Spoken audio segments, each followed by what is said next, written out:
And we're live. Hello, everybody. Welcome. So good to be here. Oh, I am Liv, and we have a very special guest tonight. We have Jett. Thank you so much for being here, Jesse. Yeah, of course. It's going to be fun. Do you want to introduce yourself and give a little background about who you are? This is my first time meeting you. Yeah, same. So this is going to be a collection of songs that I've written over the last close to 2 years now. I've been a musician pretty much my whole life. I started playing out in like bars and clubs when I was like 14. And it wasn't until really the beginning of 2020 when the pandemic started that everything I was writing was, coming up political and topical. And I got laid off for a while. I knew I was going to be out of work for X amount of time. My wife had just recently started a job at our local hospital, so she was going to be busy and, in the thick of it. And so I was like, what better time to just start saying whatever I want to say in songs? And I wrote one piece in particular that I'll play tonight.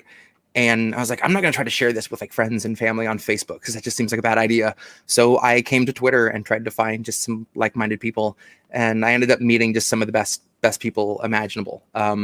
It's been a really fast and fascinating journey in the last, 2 years. But once I got on Twitter and shared that first song, I started having this back and forth and seeing people, agree with it. And next thing I was like, well, I guess I'll do more. And that turned into me like every night writing a song about kind of whatever horrible video we'd seen that day or whatever the new discourse was. And trying to keep up with that led to me writing that first album I put out during all this called The Virus, which is 24 songs, about 90 minutes of music. And I wrote that in about 2 months of just constant, my wife would go to bed, we would get my son down, I'd make a pot of coffee, I'd stay up till 4 a.m. And I record everything in my car on my iPhone. So the car just became my like soundproof room, vocal booth, you name it. And I have a little Shure mic that can plug into an iPhone, and that's my setup. And now I wouldn't change that for the world because I've been able to do sampling of any sound if I want it somewhere. I can do it. It just couldn't be easier. If I'm on lunch break at work, I can mix some vocals and work on a song, So yeah, I love it. And it is really solely because of Twitter that like I wouldn't have made more of this music if I hadn't had the feedback and connection I got. And especially when I got asked to perform at the March for Medicare for All in Columbus this summer. The first time I got to do one of my pieces through a megaphone for a crowd, it was like that eureka moment of like, this is exactly what I should be doing. I just never felt that before. I've performed a lot for a lot of crowds and nothing ever felt like this did. So yeah, any chance I get now that I can play these pieces, it's the best thing in the world. Awesome. So you write them yourself. That's amazing. Yeah. I do all the all the beats, all the guitar, and all the everything, all the production. That's me. And I'm sure I could stand to have someone else like mix and master it.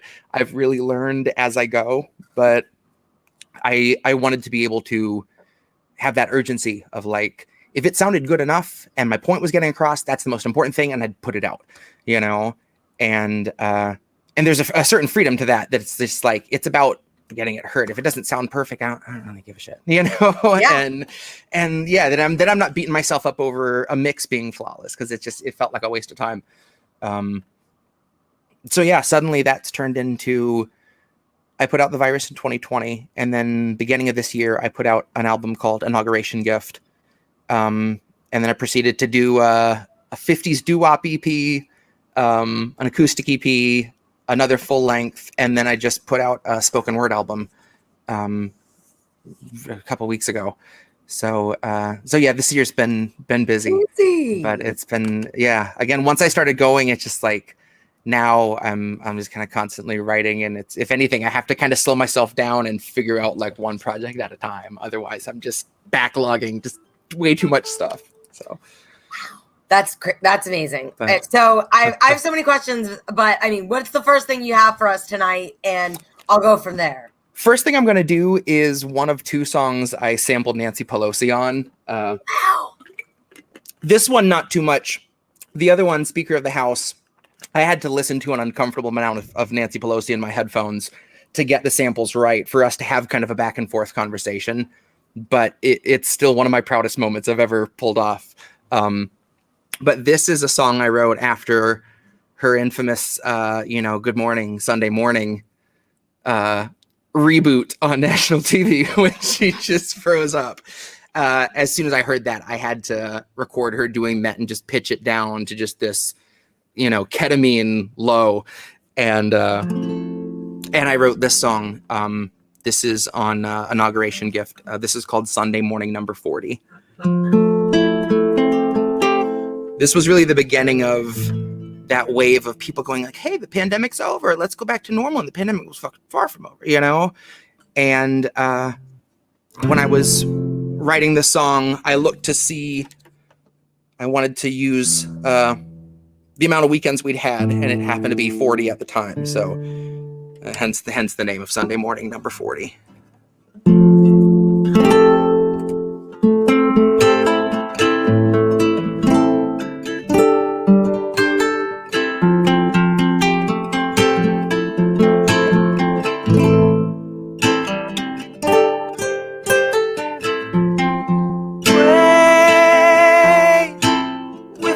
Sunday mornings out for normal and the world is not the same.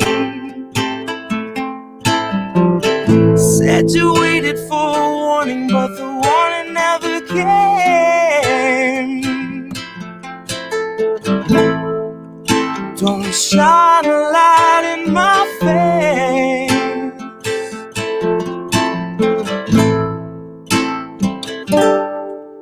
See, Nancy's gonna cut you a check too late. 2 years after your funeral's paid, 2 years after the grave, she'll be a little stronger for all of the dollars she saved. Watching you ache, watching you cling to your family slipping away. Watch her do nothing but pray. Watch her condemn the Republicans, take them to brunch and then shrug it away. Now watch us be outraged half of a day, then pick a new hero to face our leaders and think they could beat them, playing a game they played since Pelosi had real human blood in her veins.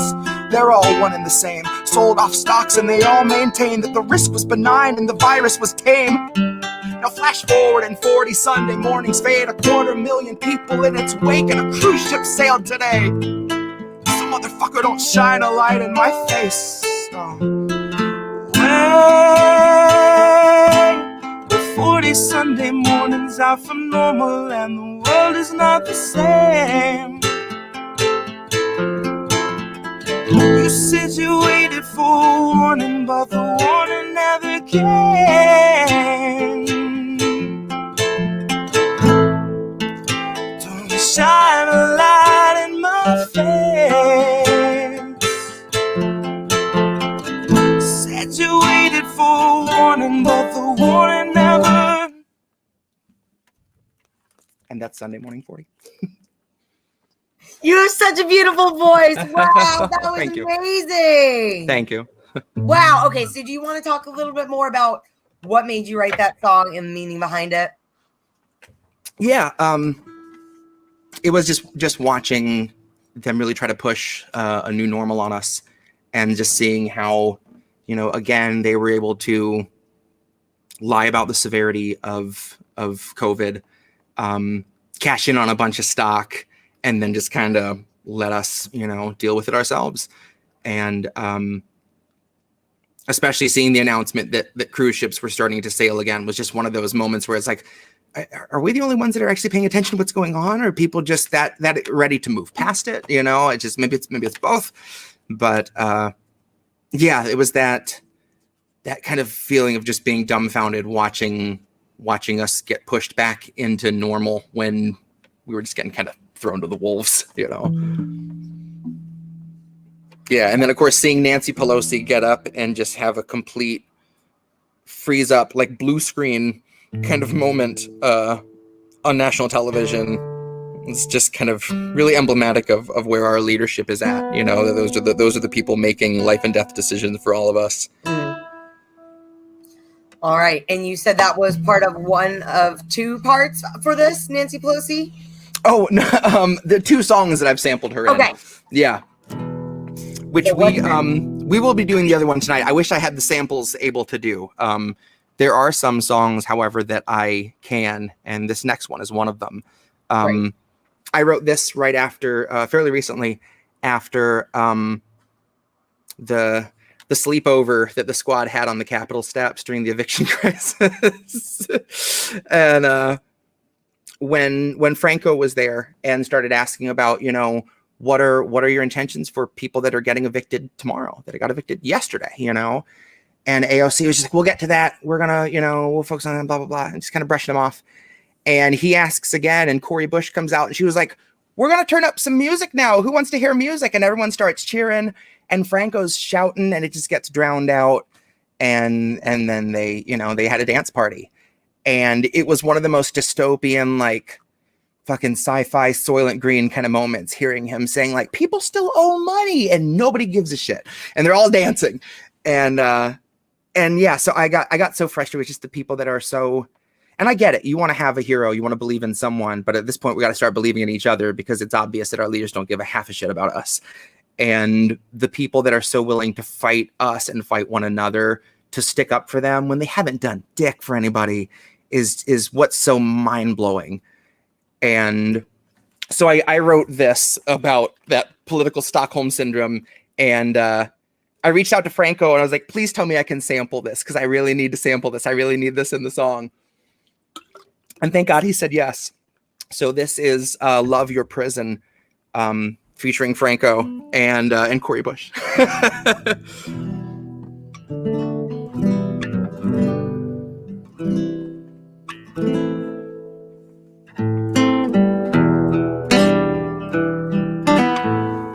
Okay. Make sure we're good. Yes, we are.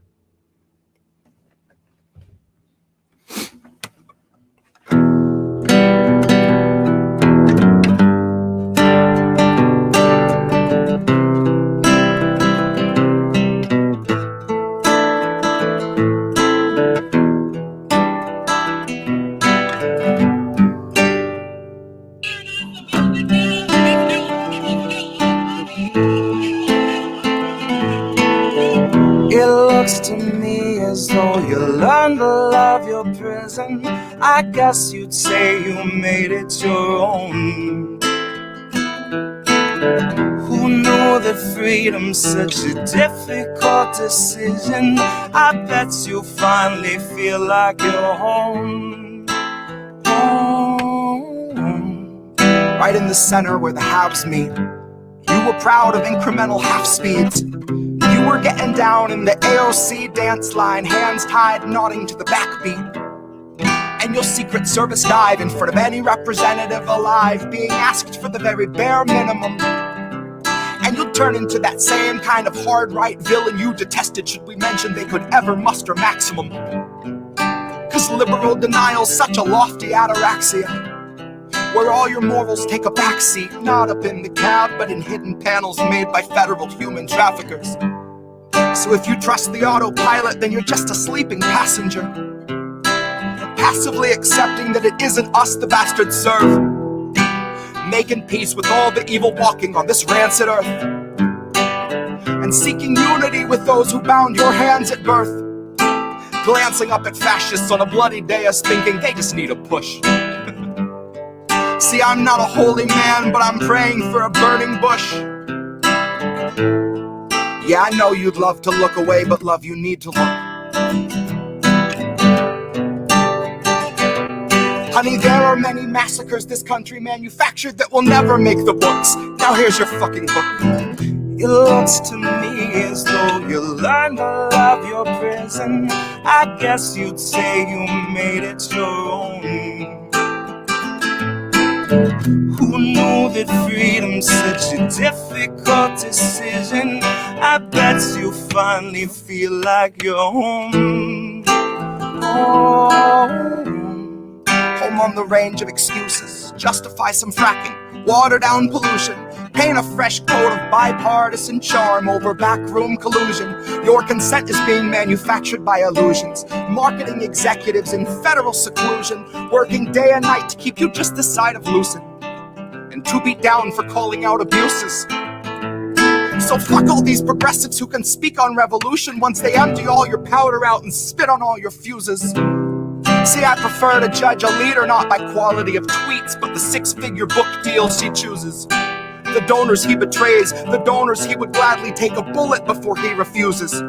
The slogans he reuses, buzzwords he produces that he spews like mucus. Well, two can play at that. So here's the inner dialogue of every time I snap, but it's fine-tuned to ruthless. And saying politics are useless. Just a bunch of loose lips tweeting cute shit, power suits, taxpayer booze trips, and bunkers at the ready when the shoe flips. When there will be no news clips, there will just be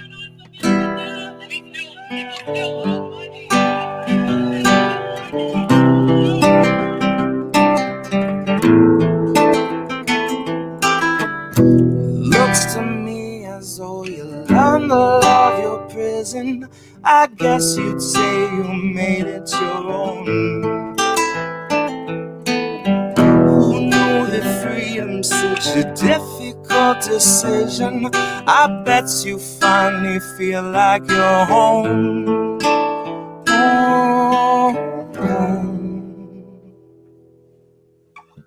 Wow, and hearing that from the fucking notorious, infamous sleepover, I could not bring myself to watch any of that. So that's my first. It was so infuriating. It really was. Yeah. So I was sitting there screaming at it. I was like, God damn it. I messaged him right away. Like, I need to sample this. Can I please? So that was great to hear that. That was awesome. And so those were what? Those are like sound bites from the event from. Yeah. I just, again, I record everything on GarageBand on my phone.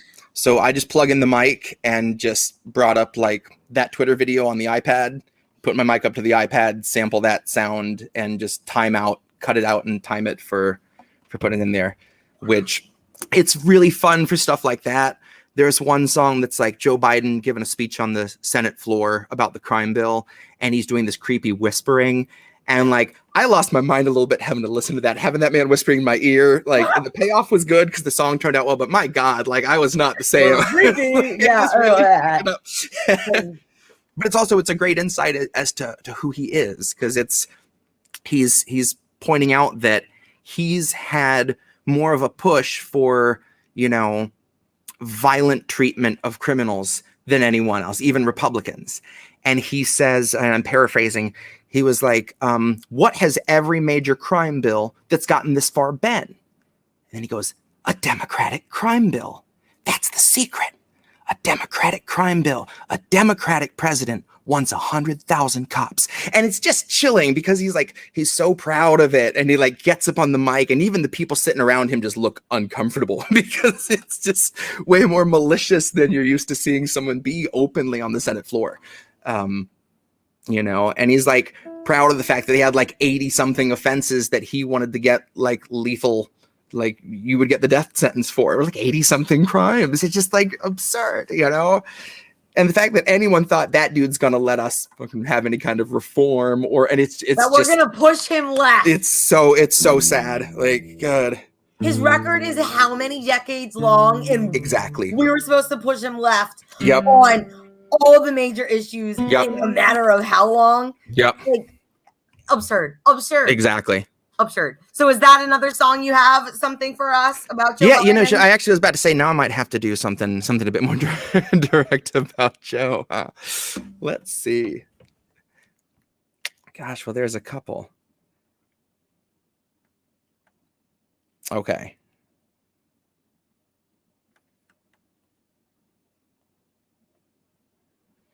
Yeah, here we go. This song, sometimes you like get the idea for a title and then the song writes itself, and those end up being some of my favorite songs. That said, this is called Lockheed Martin OnlyFans.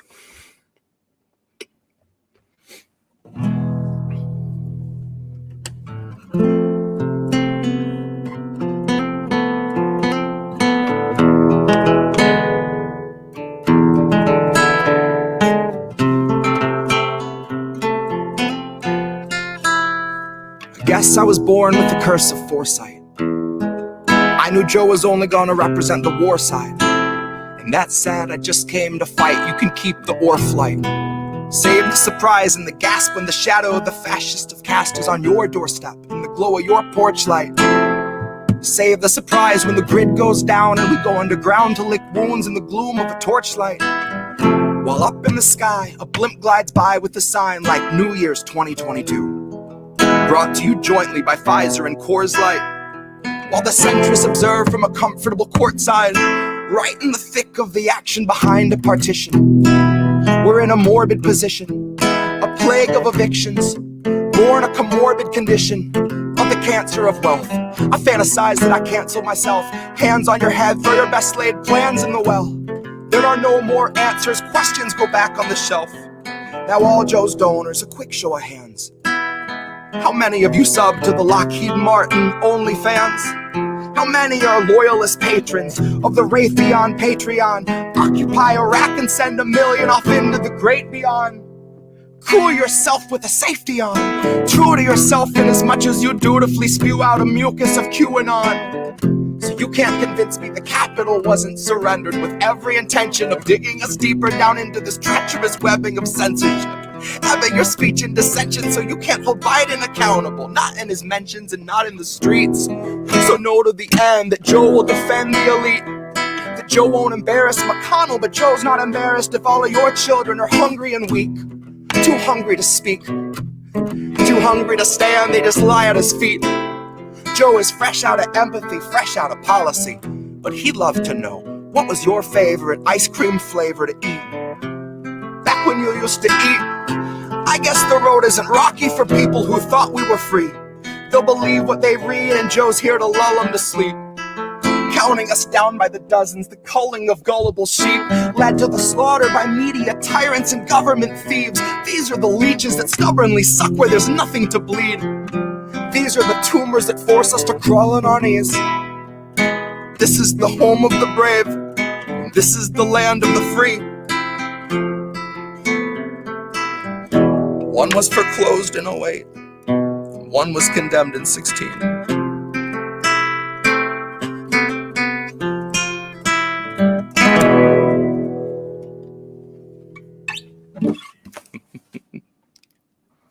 So, had you heard of when did you first hear of Lockheed Martin? Because that was a relatively new company for me. I'm trying to remember. I remember seeing probably 2008. I want to say like recession time. Was really when I first started paying attention to just like how much fucking money we give to military contractors. And, all of everything Obama was orchestrating overseas and just the money funneling into like Lockheed Martin and Raytheon. And then especially once they got more and more public attention, how quickly they tried to kind of rebrand or just like kind of reshape their image, or as soon as they could hop on like the diversity train and try to like seeing, I think it was Lockheed Martin that had a Pride banner and had people march at Pride, and it was just like, God, it was so fucking cringeworthy. It's painful.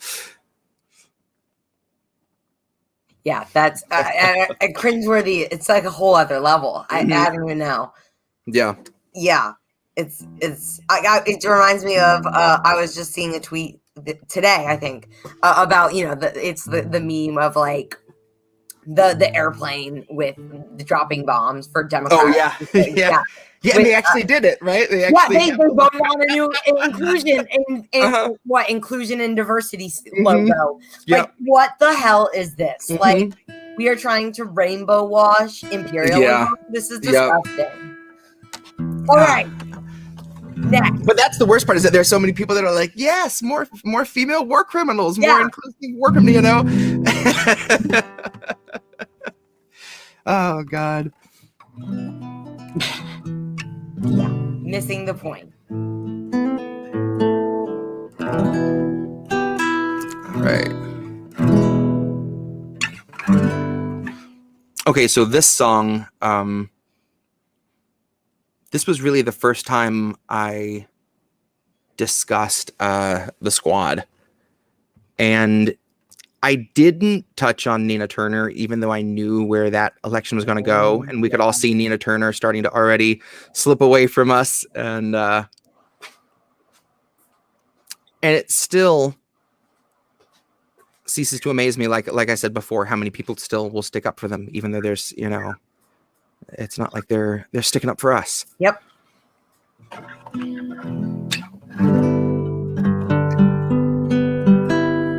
Ooh, that's a little off.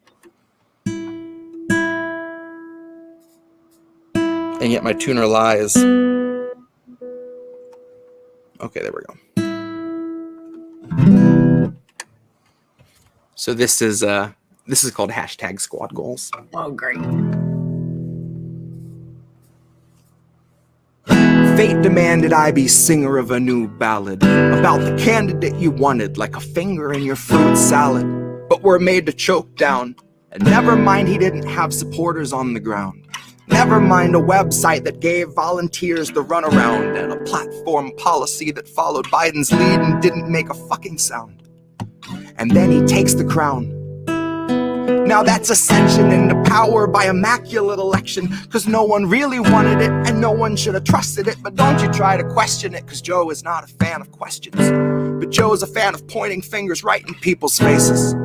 Or if they're not in public spaces, Joe will try to point a finger everywhere I wouldn't mention. Cause Joe's soul is molded and beholden more to power than the list of fucking speakers at the DNC convention, who gave us all a show of keeping AOC at bay, so everyone could say they tried to censor her dissension. But if you still believe that those progressives we've elected give a shit if we're protected, there's a bridge I'd like to sell you in a parallel dimension. God, you know they're just tech savvier with media relations, propagandist Instagram, and public obfuscation. They're better suited to assure you that they're here to have a conversation. Better suited to assure you they aren't actively supporting your eviction and your slide into starvation. Better suited to assure you they can tweet about your needs and offer hope and motivation while you drift into the weeds. But they partnered with the moccasins and gators and the reeds, and damn sure get a portion of our meat. So, love me or leave me or mislead me to decrete. Honey, you don't want to hear it, so I'll try to say it sweet. The squad are not your buddies, they are simply more discreet. The GOP will kill you on your feet. Dems and fake progressives do it in your sleep. No, anyone can recognize a nation's needs and put it in a tweet. But coming from a leader in a seat of power really shows they know they're obsolete.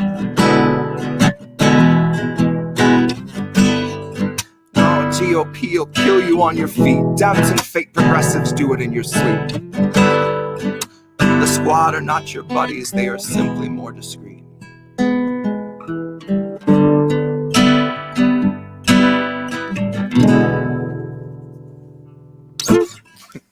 I love it. Love it. I love it because it's still very clear. I can still like understand your message. Your voice is very easy and beautiful to follow. Thank you. Yeah, this is great. The message is definitely getting across, and I love that you didn't hold back to go after the squad. I love it. All right, so let's see. When I started writing these songs and putting together everything on that first album on The Virus, like I said, I was really writing, a song a night, a song every other night, and when it came time to put it all on a record, I decided to put it in like chronologic order. So it kind of starts off in the beginning with like enthusiasm for Bernie and the movement, and then turns into like, boy, they better not screw Bernie again, into, oh, they're screwing Bernie again, and what are we going to do about it? And so I wanted to keep it in that order so that as you go, especially if you were, especially online at the time, or really following like a reliable news source during the primaries and knew what we were up against, then it makes a lot of sense. So that said, a few tracks in is a song I wrote when we lost John Prine, which for I think a lot of singer-songwriters and musicians, even if you're not like a country person or a singer-songwriter person, you somewhere along the line, you've probably heard one of his songs and can respect what a powerhouse he was. So when we lost John Prine to COVID, it was about a month in to lockdown. Was the beginning of March. So as soon as I found out, all of a sudden I found myself writing something about it. And I read an article with his wife that made me bawl my eyes out, where she was talking about like losing someone that, whether you like it or not, you're kind of obligated to relive all your memories with that person, the good and the bad, and that's just something you have to, you know, kind of go through together one last time. And everything she said about him was fucking gorgeous. And so I wrote this. This is called Song for John.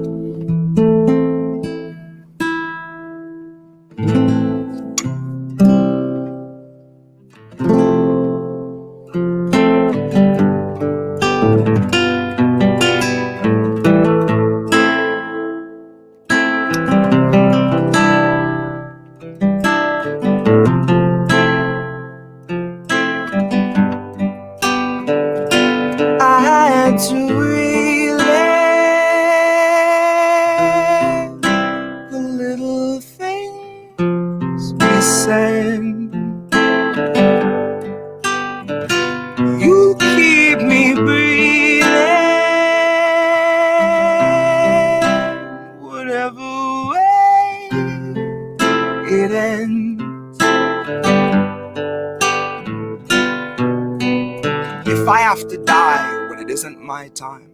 Wither in my prime, thanks to COVID-19. I'd wake up on the other side and meet John Prine, who'd have a song finished or at least a couple lines, and I could shake his hand. And for the first time in about 30 days, I could feel like that was fine. That's a long way to travel for a simple thing to find. A little human contact that used to pass us by.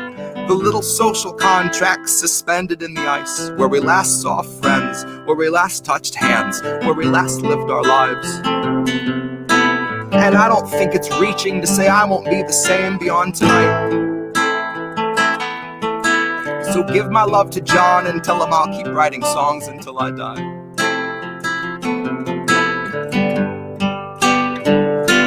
I had to relive the little things we said. You keep me breathing, whatever way it ends. I'll keep writing songs until I die.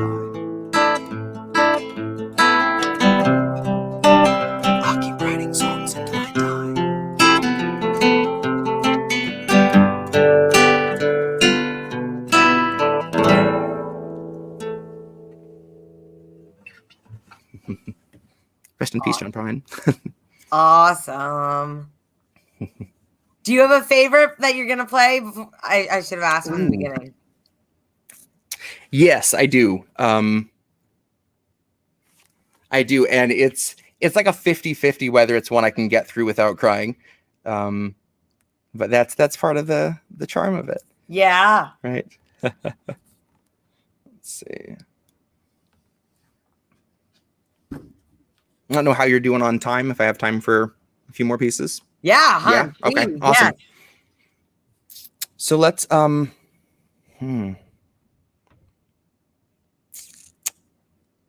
you what, we're gonna pick up our mood a little bit. We're gonna do one little lift up. So I mentioned that beginning of the year I did like a doo-wop record. I didn't want to immediately start writing more political stuff, but I was still like writing music, and I thought how fun it would be to do kind of a 50s project.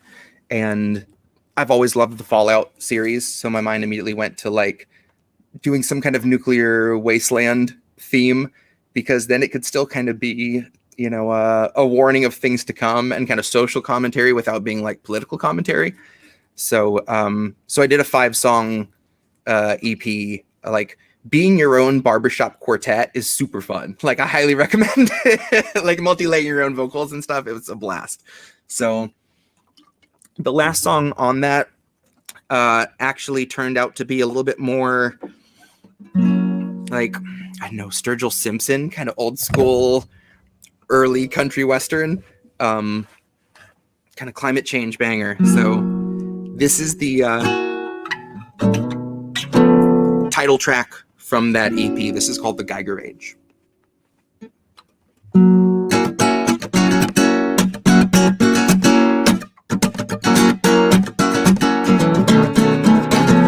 I'm a child of the Geigerrage. I'm not the only one. My mama raised me off of stories about the sun, 'cause it was gone. If I see could tell, it was gone. It was blocked out by the smog, and if the smog ain't moving on, that sun is gone. My eyes had seen the glory of industrial disease. My mama raised me telling tales about the trees, 'cause they were gone.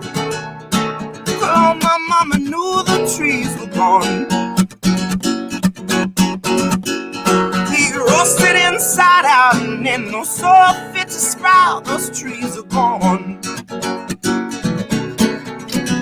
And she had an optimistic streak, or maybe she was scared, but bless her soul, my mama said the ocean would be spared, and now it's gone. By the time I reached the shore, it all was gone. Now I'm glad she didn't live to see the day that she was wrong, 'cause when I reached the ocean, it was gone, gone, gone.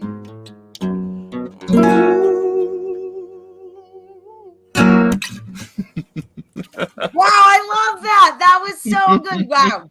Your voice in the guitar, that was so great. Love that vibe. So let me see. Speaking of climate change, this is something I wrote recently that I haven't put on anything yet. I just kind of had it on Twitter. Let me see if I remember how to play it.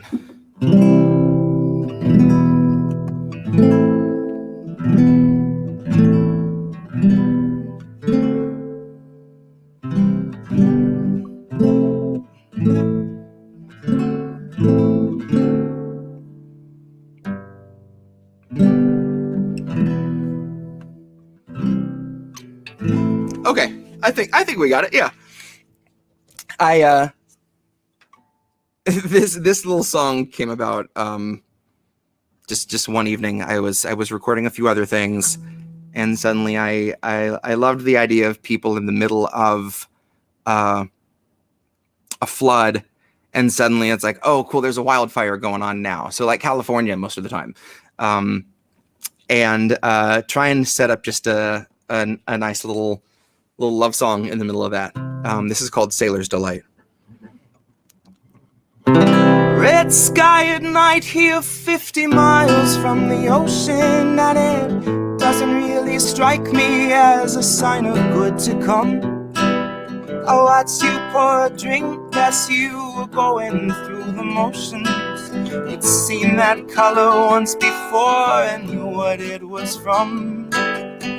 So I figured, what the hell, I made one for myself, and I motioned you to follow me and went up on the roof. We had faith that it would pass before the last floodwaters fell, but that fire up the hill was coming soon. So we sat together as the hill was getting brighter, and the color from the fires painted all a bloody red. You pulled the joint out, but we didn't have a lighter. You laughed as you leaned into me, and I kissed you on the head. If we'd survived a century, I would always have remembered how the fire was reflected off the flood and in your gaze, when the rainbow streak of oil found the faintest fading ember, and the water all around us burst in chorus with a blaze. How many days before we let unprecedented morph into mundane? cast his blinders up and turn the other way. When half the world is burning and the other half is made to watch and it knows it can't escape. What's left to do once we've all seen our fate? What's left to do once we've all seen our fate?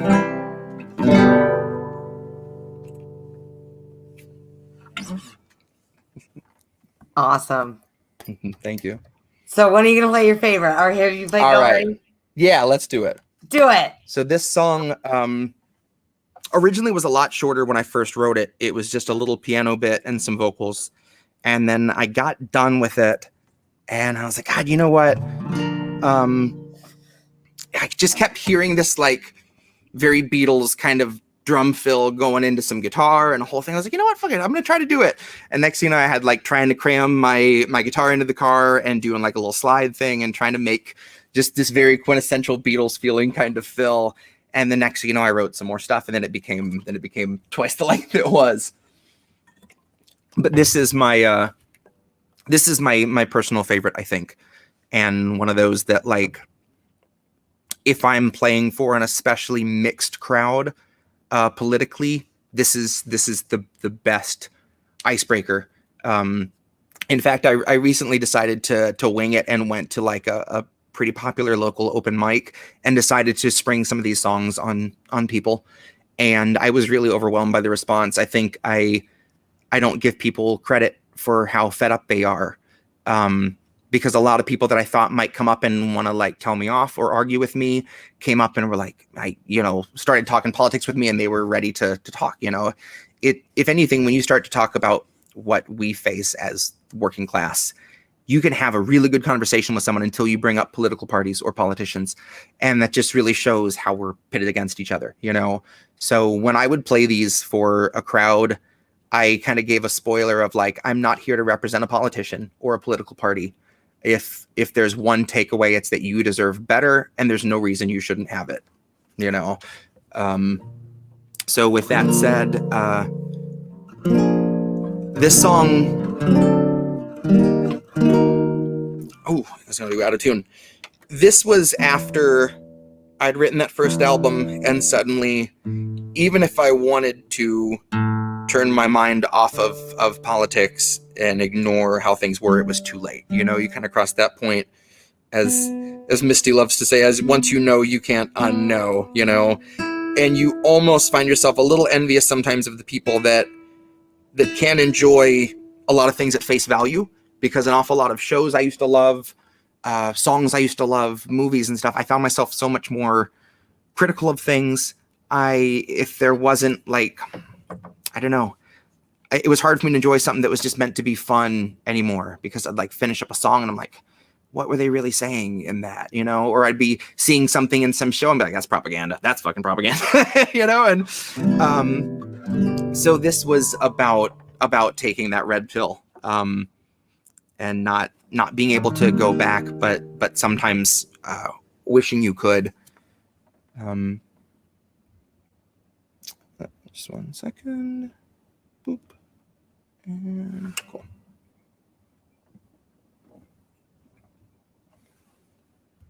All right.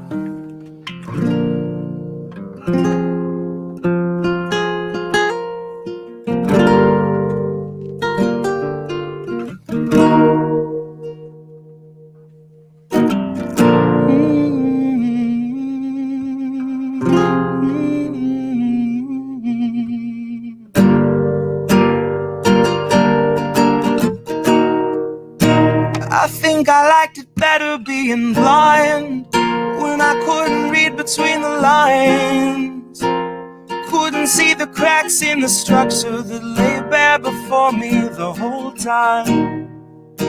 I think I liked it better back when I suspended disbelief and swallowed pride. Thought I knew the difference in the red from the blue, but they both bleed us so dry. Both bleed us so dry.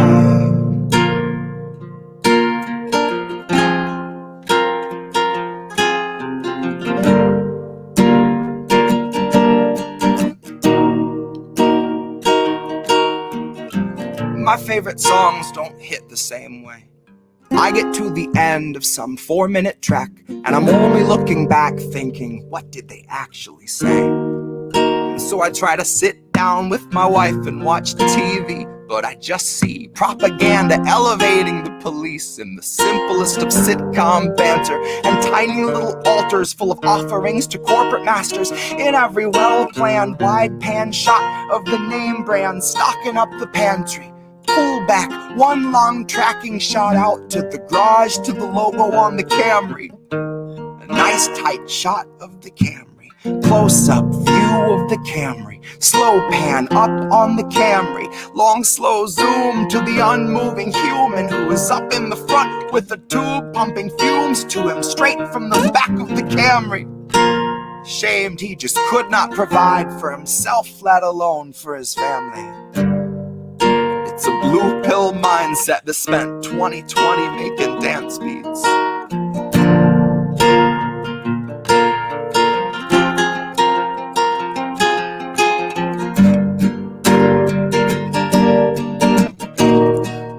I think I liked it better being blind when I couldn't read between the lines.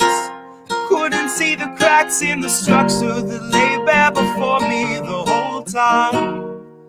I think I liked it better back when I suspended disbelief and swallowed pride.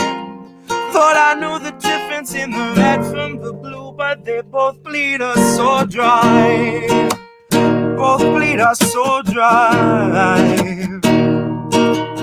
Oh, ignorance is bliss, which explains why a lot of us are so fucking happy and quick to take the trip for all its trappings. Never one to ask what's up, what's going on, or God forbid what's happening. A lot of us would strap into the ride and spit right in the eyes of the guy whose job it is to snap your fastening.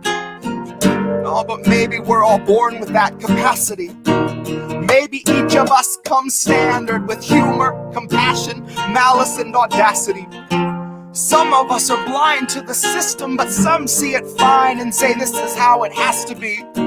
Some of us can stare wide-eyed at a nationwide human catastrophe and only offer platitudes and recipes. And I wish that I could tell myself nothing's worth obsessing past my everyday necessities.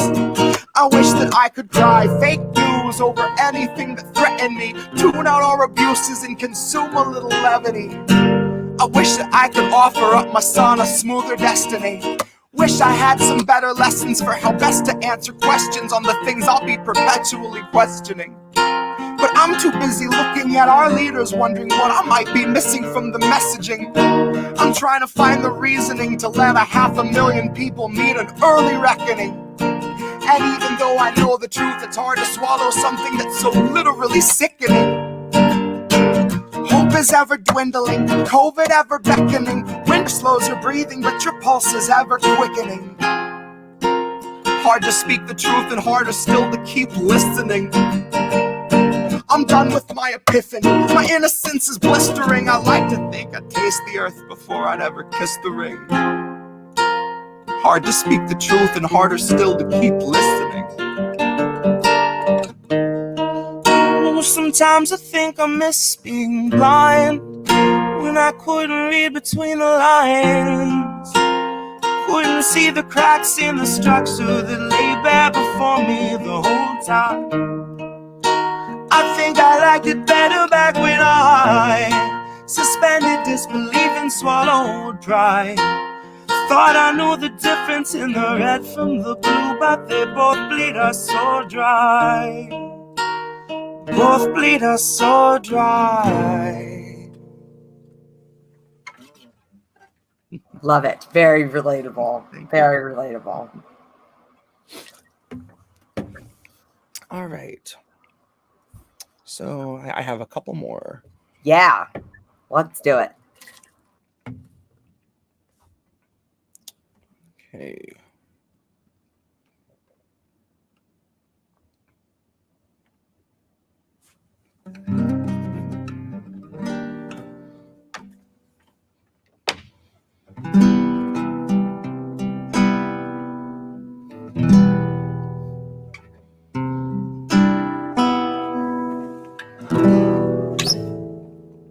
All right.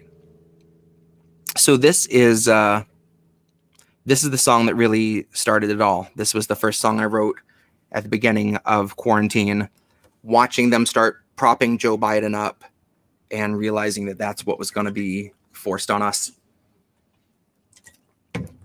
And this again, had this song not been received like it was, I don't know that I might have done a couple more things, but it certainly would have turned into what it's turned into now. So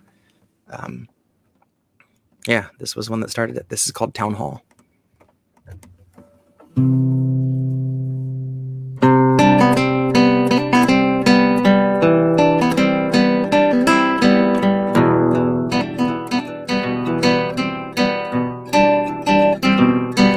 Hear my words, but don't breathe the air. You and I need to speak to share. I'm so sick of the waiting now. I feel sick, so I'm laying down. Hear my words, but don't breathe the air. You and I need to speak to share. I'm so sick of the waiting now. I feel sick, so I'm laying down. Laying down.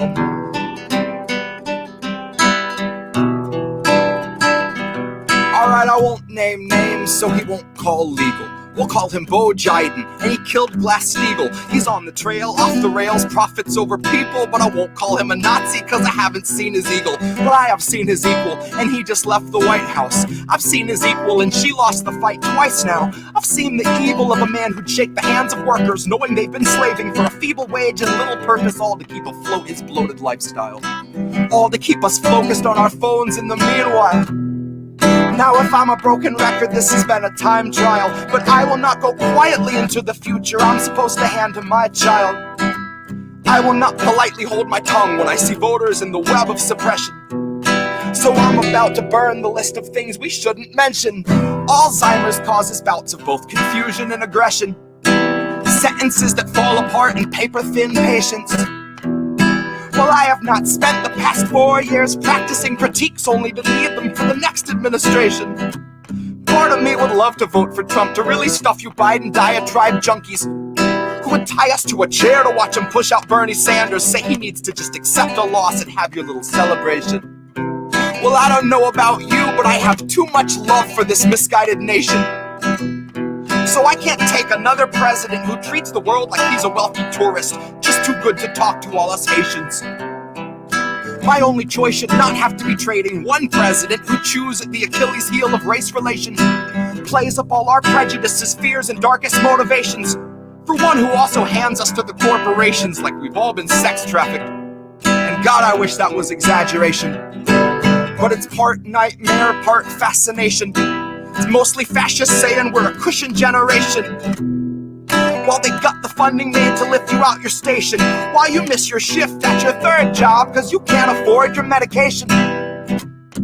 Because the pain of your mobility is tied into the need to keep afloat and keep your family just a side of devastation. Now here's the catch to immunization. You might get to have a say in what they give your baby, but in 20 years your baby better be prepared to pay right through the nose to be inoculated. So don't you be surprised when all your insulin is confiscated, because someone found a buyer who's prepared to hike the price up even higher. And if you land in a coma just as well because you're out the conversation, you're not around to stage a demonstration. You're not around to protest human rights being eliminated. Not around to protest all these voters being silenced and intimidated. Maybe you can hear it in my intonation. That one man's revolution is another's renovation. One hand better wash the other or it's amputated. God, I hate to be so black and white, but gray has led us straight into the mist and now the lamp is faded. And I don't think that we have very long before the night is falling quicker than anticipated. Quicker than the stocks crashed, quicker than your IRA was withered and emaciated. So why obey the men who solve a crisis that they orchestrated? Why were you so pleased to see a corpse get up and speak that you ignored the way the corpse debated? That he spoke in fragmented misinformation? That he tried to make an honest man's mistake out of a fabrication? Or that all the major networks eat it up and tolerate it? So whose side are they on if they could point it out in Trump, but act like they don't see it in the man they want to call our savior? Who keeps paying you to do such sick, dishonest labor? Oh shit, we do. No shit, me too. Everything you buy will find a way to own or eat you. The companies that feed you fund agendas to defeat you. Strip your wits away, rip your wick away, ultimately put you in a place to have to loot to feed your kid today, and then detain and beat you. Now how is such an obvious process not see-through? At least not without a UV light. This year we'll purge our liberties with zero end in sight. So if you couldn't cast a vote that gave you hope about our plight, if you pick up the pen but in your heart it isn't right, think about the millions going hungry every night, and have the guts to write in Bernie or have the guts to fight. Just have the guts to fight.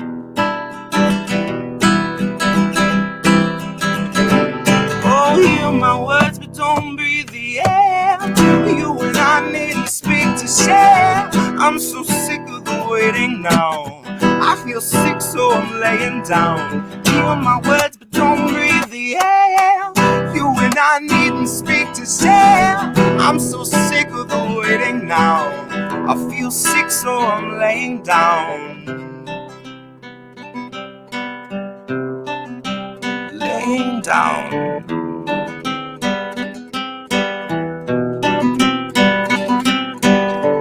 Hear my words, there's no time to spare. We killed democracy, it's rotting in the square. And with its last breath, it cursed the very air with the toxic miasma of class warfare. Convulsions were brief, it seized for a minute, then it ceased to fidget. It was just deep sleep in a citywide gibbet. A lot of sweet nothings like the rations you were given. A film crew followed them into the city limits to document the distribution. A little piece of human interest in the mass confusion. Here's some nice shots of a clean white van, of neighbors helping neighbors with their clean white hands. Never mind the boxes being empty like the cans. Never mind a photo op that didn't feed a single man. And this is nothing you could blame on one single man or his supporting an immoral horde of sycophants. We set the stage, we wrote the play, we gave the man a script and highlighted every line he had to say. We're only in this boat because we chose to sail away. We didn't pour out the decay, we let it spread. And we watched this nation warp into the noxious dictatorship it is today.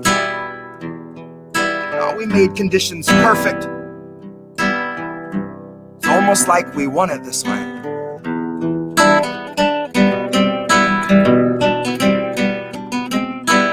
Hear my words, but don't breathe the air. You and I needn't speak to share. I'm so sick of the waiting now. I feel sick so I'm laying down. Hear my words but don't breathe the air.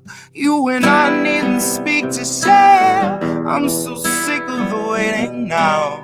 I feel sick so I'm laying down. Laying down.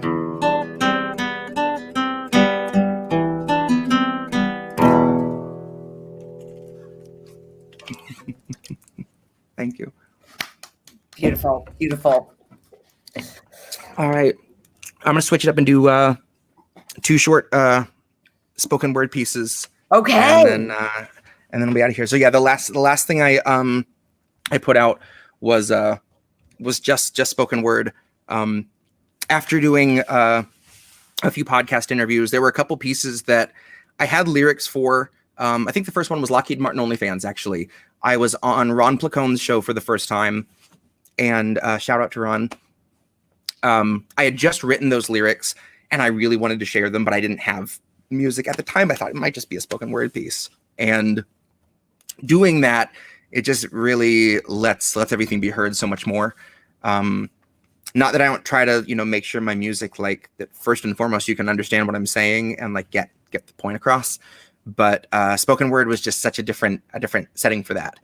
And so I started writing some spoken word pieces that I was trying to kind of go like a little into the future, a little sci-fi with it. And it turned out that no matter what I tried to come up with, it wasn't anything that didn't sound like it wasn't too far off, or that Elon Musk wasn't already like cooking it up somewhere, you know? And so then it just like, it became a little bit more disturbing of like, God, it really is. And like, no matter what, that's kind of what we're in for. So, it's a 15-piece spoken word album, clocks in at just at 10,000 words actually. And, I didn't put any background music or any even ambient whatever, like it's just vocals. So like a audiobook of me just kind of rhyming political rant. But and you know what's weird, when you look up a lot of other spoken word, most people have something, some little music, some little sound effects or something, but I liked the idea of this sounding like it could be a recording you came across, or you know, that the urgency of the message gets lost if you've got some cool synthesizer or some whatever. Like, not that there's anything wrong with that, but I wanted this to feel like it could be a tape that someone was able to slip you through the fence, you know, that kind of feeling to it. And it fit with kind of my guerrilla recording setup, you know, that it's just like kind of me out in the field trying to get my best sound I can. So this is a piece, actually a fun little story with this one. I read this at the Columbus March for Medicare for All, and when we got there are a couple like state police that patrol the grounds, and they came up and they were nice enough and kind of chatted with us for a minute and then went on their way. And this was the only piece I did that really discussed the police, and it's not for very long, but boy, when I do. So I'm getting going and I'm looking around. I don't see them anywhere. I'm like, okay, I guess it's time to do the piece. And I get a little ways into this and I get to the line about the police, and all of a sudden I look in my peripheral and he's crossing kind of right behind me, and like literally standing right behind me while I'm doing these parts. And I look up at the steps of the building, and there's the organizer and Misty and a few other people, and their eyes are wide, just like, what's going to happen? It was just when I like froze up. I'm like, I just got to keep reading, just keep doing it, get through it. But I survived. I'm here. But there was a split second where I'm like, oh God, is he just going to like spray me or something? Like, was this the end of it? But he was nice enough to let me cite the 40% of police admitting to domestic violence statistic, and good on him, because it's true. So this piece came about listening to people say, you know, if you aren't calling and writing your politicians, you don't really get to say anything. You're not allowed to complain, which is just so bogus.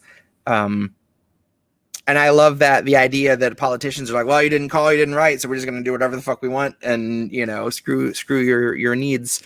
So I wrote this piece kind of starting and jumping around into the perspective of a politician, kind of saying that, getting to rub it in your face that they're getting away with what they want. So this is from the spoken word album. This is called Hyacinth, What More You Have to Give. You don't call, you don't write. How is that not to imply that you think what I'm doing must be right? Think that I'm doing all right. You don't mind giving up your rights. You don't mind seeing your leaders aligned with the violent right. You don't mind carrying water to pour on the altar where we plan to sacrifice all of your pensions in one of our nameless imperial rites that renders the rioters silent and pries every rhyme by its root in their heads, and quiets the storm by denying them platforms to buy up some time for the task force crafting a law to detain them and mace them if they try and ask for their water and bread. Now, mind you, the bread looks like moss off a boulder from all of the mold, and the water is rusted and red. As bitter as all of the blood you hear pounding when you try and block out the sounds as you're lying in bed. Mind you, the bed is a spot on the floor, and there's really no more to be said. You don't call, you don't write. If you knew better, there'd be mountains of letters outside, stacked to the sky, blocking the sun out and blocking my drive. They would slow the flow of my campaign funds down, my reputation in the ground by sundown. It's a good thing I got MSNBC on my PR rundown.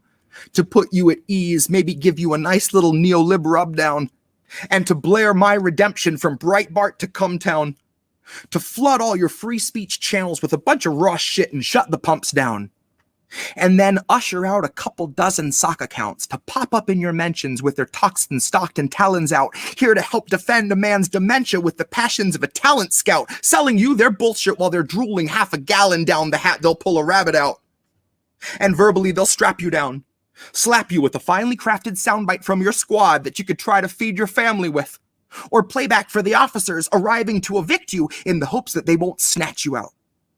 But big surprise, their clubs are out and masks are down, impolitely asking you to pack a little faster now, just to please the bastard with the fascist tats and badge that makes him think he's someone actually of matter, not an actor playing overseer at the sick behest of benefactors who will starve as many families as it takes to make their profits fatter.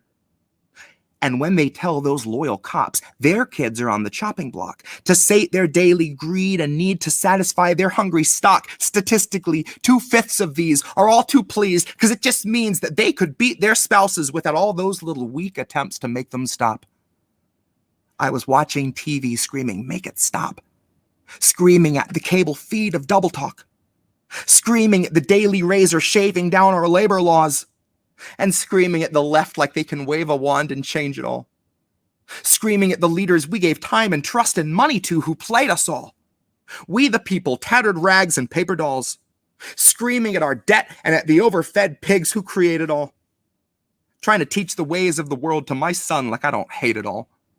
Stone soup, cops came and ate it all. Waters for the homeless, cops are gonna break them all. Education budget, cops are gonna take it all. Send your kid to prison. Think about the time you'll save us all.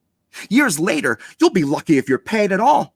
Years later, you'll be wired to a grid that turns your brain's electric current to a resource they can strip, and we'll all be mining Bitcoin 80 hours at a clip. Too tired for the drive home, it ain't worth the trip because it hurts to be reminded that you never see your kid. And every time they fire up that hub and plug you in, their memory recedes a little further till it blurs into the dim. Until you can't recall your kin. You open up your eyes and you see Tesla on your skin. Earn a dime a day and owe them 20 for a mandatory membership to Tesla Gym.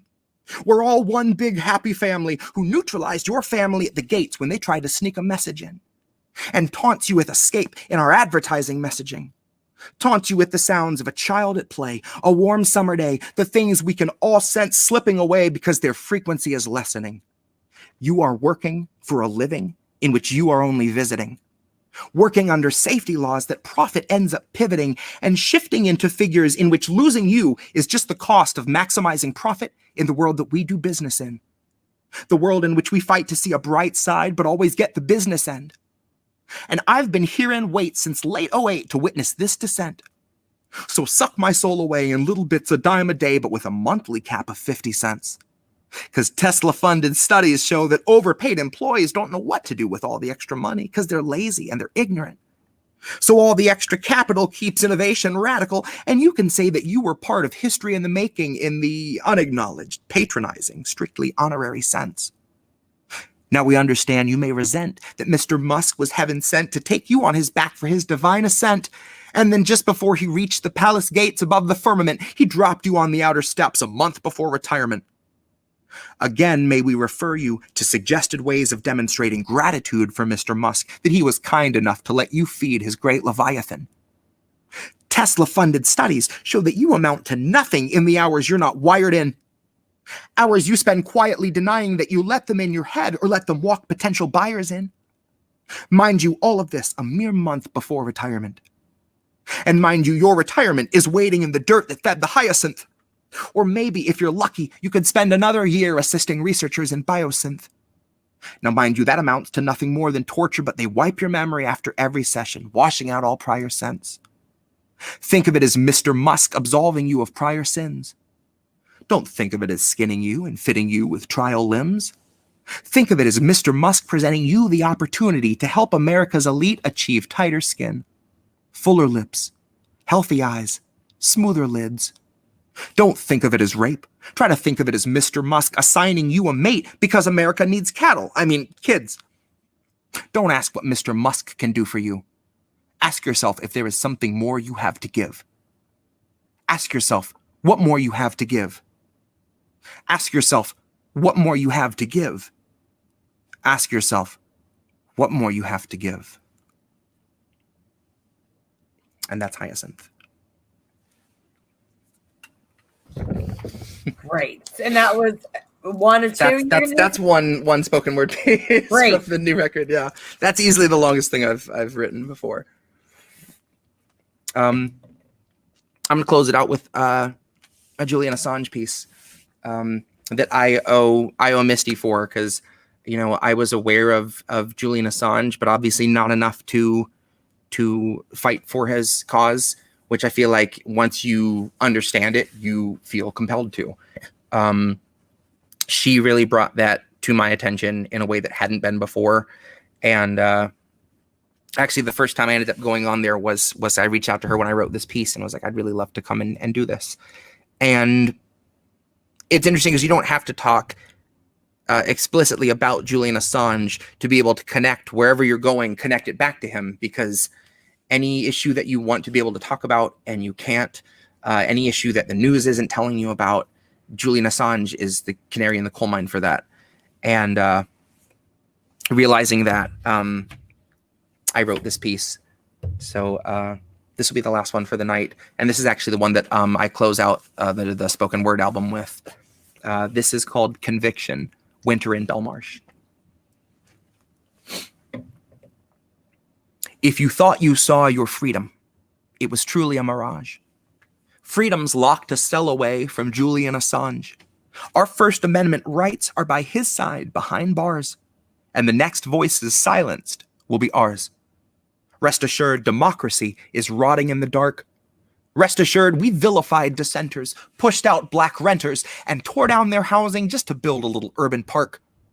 I tell you, old America really knows how to leave its mark. How to blaze a trail and leave 100 scars. To rip your free speech from out your throat, demonize the man who told you it was so, and leave him freezing in a cell in Belmarsh. Perpetually awaiting extradition. Thrown to the wolves of claustrophobia and malnutrition. And all that we could hope is that we catch Uncle Joe in a fleeting lucid moment of his flickering senile fascist mission. That maybe we could trick him into thinking Julian is just some sweet blonde middle school Christian, and she got mixed up with a few bad apples, slapped with some charges, and thrown into prison. Joe would set him free without a moment's hesitation under one condition: that he can sniff her hair before she goes back to school and he goes back to business. But if Joe's just had his shots, we haven't got a chance of getting past his black and white vision. Of getting past his gut reaction to appease all of his donors' sick requests and shape policy and law around corporate mandated decisions. So really, all along, I think Julian was one man standing in a tempest with the fearlessness of true conviction. And if his is the only conviction we see, after he shed a light on this country's most poisonous schemes all come to fruition, and we all collectively stare at the ground because we felt like our hands were too tied beyond signing petitions, while he's tortured to death for attempting to warn and enlighten admittedly not quite the brightest of citizens. And half of this country just won't take the time to uncover the truth, or they just don't mind, so they're quick to dismiss it and say it's a difficult position. Well, then we're back to the comfort of centrist delusion. We're right back to sleep for the ignorant sheep who resisted themselves into one protracted contusion, twisting themselves into knots to correct all your stimulus check-based confusion, wrapping their necks round their backs as they justify overflow migrant detention or fracking pollution. Then Kamala laughs, and the camera pans down to her shoes.